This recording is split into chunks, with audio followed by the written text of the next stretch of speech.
Good afternoon, it's Peter Boulton. How nice to be out in nature.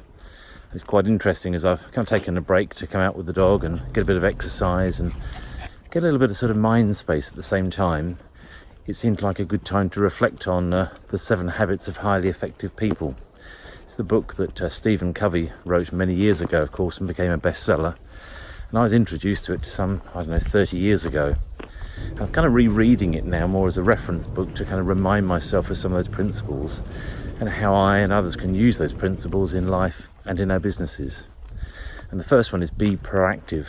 And I think the great lesson there is about being proactive, doing stuff, leaning in rather than just being reactive and waiting for things to come to us.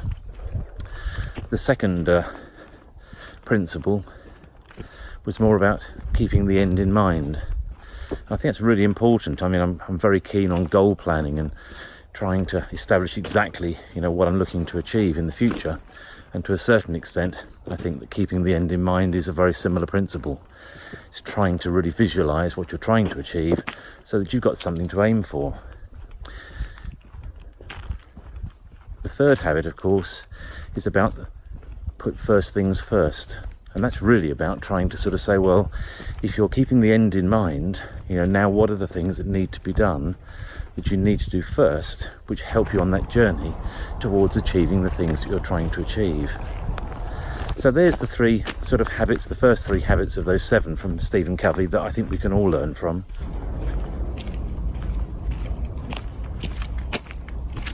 So in summary, those first 3 habits from Stephen Covey: be proactive, start with the end in mind, and put first things first.